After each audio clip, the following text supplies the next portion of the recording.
On Thai PBS World Tonight, former police colonel known for his involvement in the murder of a drug suspect 4 years ago hangs himself in prison cell. Then the aftermath of the bombings in Narathiwat province. And the Danish ambassador to Thailand aims to strengthen cooperation on health tech.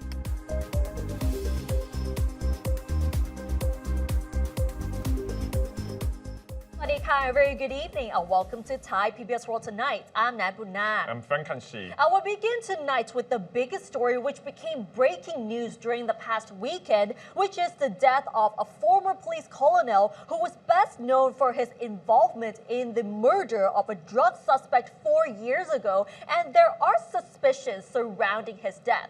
Recently, the Central Institute of Forensic Science has reported that the former police colonel Thitisan Uttanapon, who was found dead in his cell at the Klong Prem prison on Friday night, died of self-inflicted asphyxiation.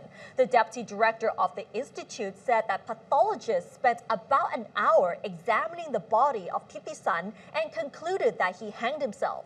He explained that a bruise on his neck was caused by a piece of cloth and not by a rope. The pressure from the cloth did not inflict any marks on the membranes below the neck. No other bruising was detected in the neck muscles, and there was no damage to the bone, which would have suggested that the victim had been assaulted.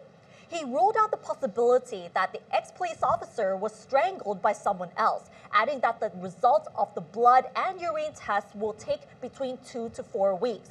Pathologists will also use a CT scan to examine his ribs as requested by the victim's family. Meanwhile, a lawyer for Thitisan's family said they are satisfied with the autopsy report, but are still insisting on taking the body to Chulalongkorn General Hospital for further examination. He claimed that in the past 2 months, Thitisan had asked to be relocated from solitary confinement, but without success, prompting suspicion that he might have been assaulted while in solitary. The Director General of the Prosecution Investigation Office said he will ask the court to open an inquiry into Thitisan's death and will file a complaint with Prachachun Police to the effect that Thitisan had been assaulted by prison guards. Thitisan first came to public attention after he and his 5 subordinates were accused of torturing a drug suspect by covering his head with a black plastic bag until he suffocated. The murder took place in August 2021. All were charged with murder, and Thitisan was sentenced to life in prison.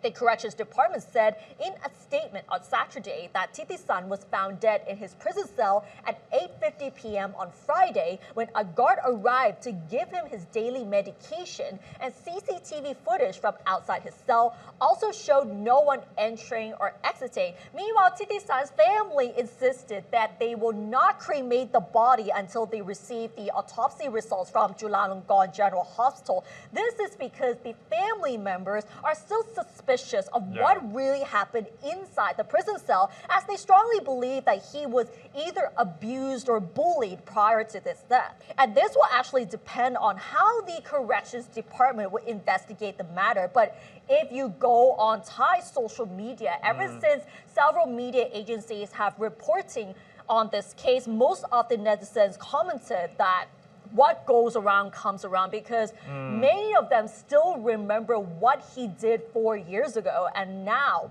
he eventually died in prison cell, and people seem to have never forgiven him for what he did. That's actually a very shocking video back 4 years ago. We've seen that, of course, Thai media and international media also reported on this story. But right now, it's the two-sided story, because we have seen, of course, the correction department already say that, deem that this is a suicidal I think it's suicidal activity here, I mean, in the prison. But of course, the family side, they want the hospital, Chulalongkorn Hospital, to do a more detailed autopsy there. So we will see that coming very soon. Yes, and the family actually wanted the clarification from both hospitals so that they are sure that he was actually abused in prison.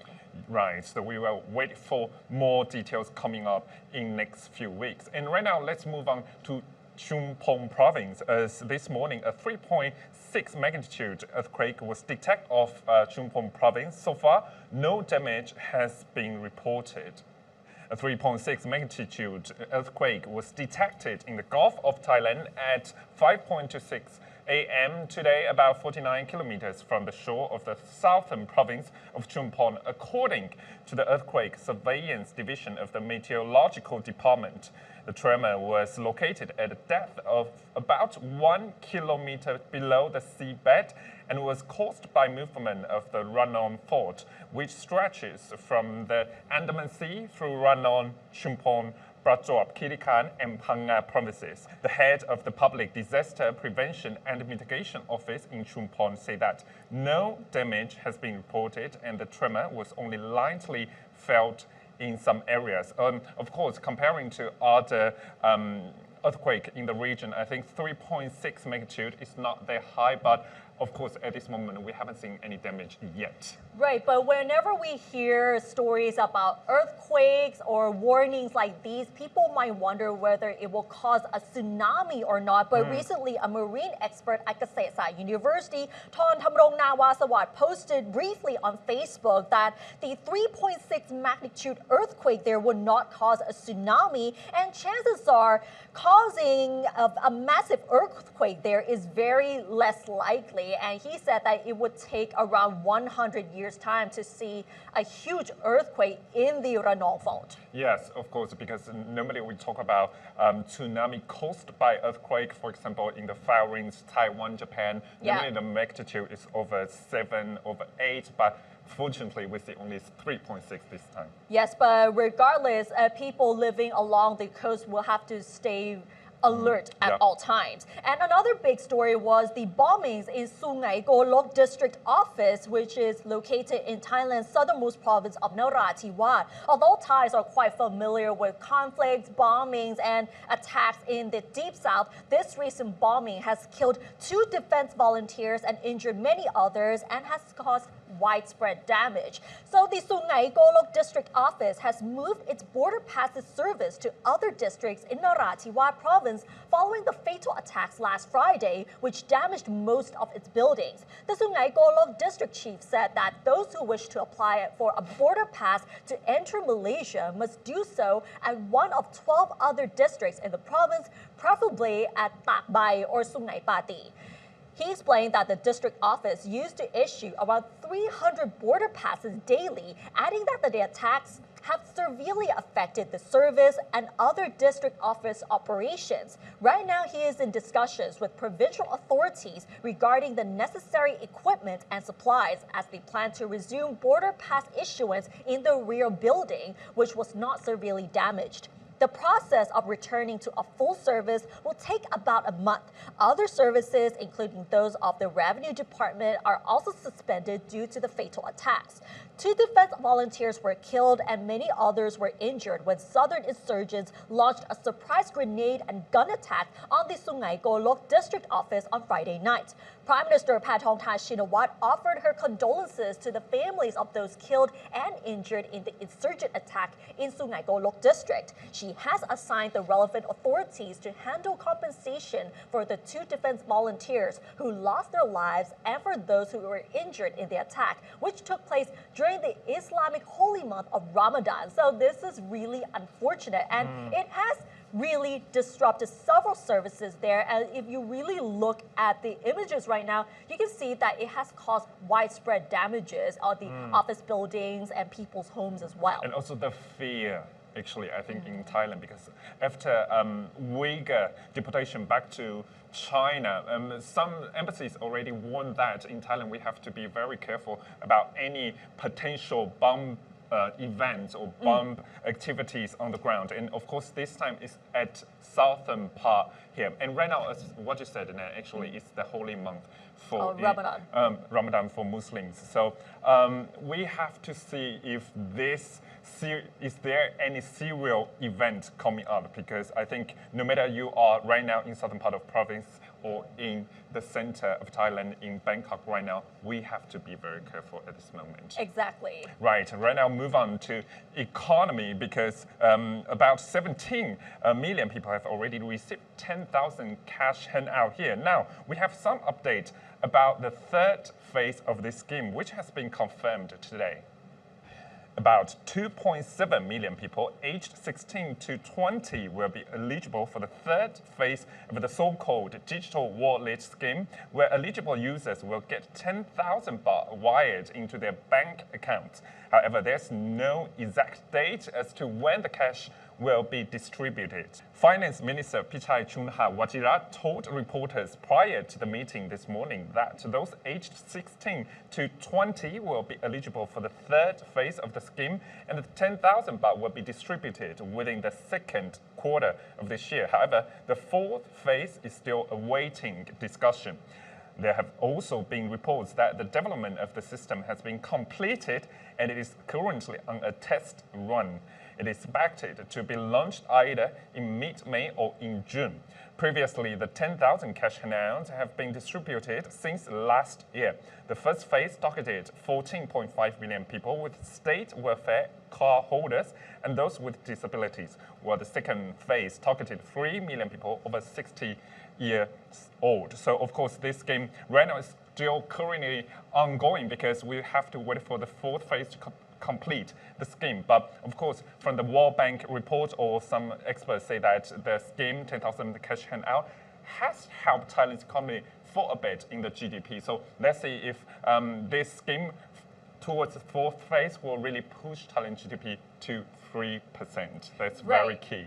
And it's interesting how they chose their targets to be those aged 16 to 20 because people in this group, they do not have a monthly income yet compared to those first jobbers. And it's interesting how the government says that those aged 16 to 20 are tech savvy. So that would be a great choice for the third phase of the digital wallet scheme. So that would be good news for the teens who want to use the 10,000 baht cash handouts, and we'll have to wait and see how they will actually use it. I mean, in this group, of course, still 16 to 20, they're still very fond of tech devices, maybe new phones, new tablets, and maybe they can use this to push for more economic driven there. Yeah. But let's see. If some people might save it, if for me, I will save it, but maybe you will buy new phones. I don't know about that, but we'll have to wait for the fourth phase of the scheme for the remaining Thais who have not received the 10,000 baht cash handouts since phase one. Yes. So now let's move on to international relations. As Thailand has maintained its diplomatic relations with Denmark over 400 years, I think strengthening collaboration in trade and technology is Denmark and Thailand's target right now. So the Danish ambassador to Thailand emphasized that these long-standing ties will foster further partnership, of course, on tech side, health tech side too. And he also praised Thailand for legalizing same-sex marriage earlier this year. Let's have a look.